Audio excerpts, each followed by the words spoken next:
सहकार्याची वृत्ती. तो माणूस कसा आहे काय आहे, तर आमच्या पठाण सरांनी सांगितलं की पठाण सर ज्यावेळेस या शाळेत आले तर आपलं हिंद सेवा मंडळ बऱ्यापैकी या ठिकाणी आमच्याकडे पठाण सर एवढे समर्थ झाले, कारण पठाण सर, संदीप आणि देवळकर या तिघांची खास जोडी होती. काही काही गोष्टी माझ्या व्यतिरिक्तही करायचे, कारण त्यांना वाटायचं की म्हणजे सरांना काही गोष्टी आवडत नाही भाऊ, पण बाहेर गेले ना तर देवळकर सरांचा असा आग्रह असायचा, आता मिसळ एकच सांगत आहेत का नाही, पण नाही अजून एखादी सांगा पाहिजे, म्हणजे खाण्याविषयी एवढा आग्रह दुसऱ्याला असायचा. यांना तर कधीच 2 पाव मध्ये संपत नव्हतं, 4 पाव खाल्ल्याशिवाय संपत नाही. किंवा हॉटेलमध्ये जरी जेवायला गेलं नाही अजून काहीतरी राहील, अजून काहीतरी पाहिजे याच्यावर. एकदा आम्ही तिकडं याला महेंद्रला गेलो, जेवणाचं ताट होतं 150 रुपयाला, मस्तानीची एकटी 150-200 रुपयाला, म्हणजे जेवणापेक्षा मस्तानीचाच खर्च जास्त. मस्तानी नावाचं ते असायचं. कोणतीच गोष्ट देवळकर सर मागे पुढे पाहत नव्हते.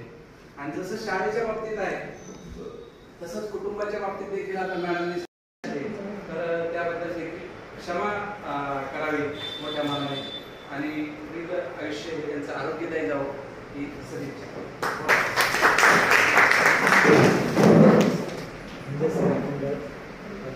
त्यांच्यामुळेच खरं माझं कुटुंब पूर्ण उभं राहिलेलं आहे, पोरं सगळे मार्गी लागले. आणि ज्यावेळेला लाल चौधरी खूप मोठी तांत्रिक अडचण निर्माण झाली त्यावेळेला गांधी साहेब आणि सर ह्या दोघांमुळेच तो प्रश्न सुटलेला आहे. आणि त्यांनी मला जे आणलं आहे ते आता माझा इथं शेवटच केलेलं आहे. मला कुठेही पाठवलं नाही किंवा माझ्या अनेक वेळा वेळ आली, प्रमोशनची आली, बदलीची पण आली, पण हे सर थांब राहिले नाही.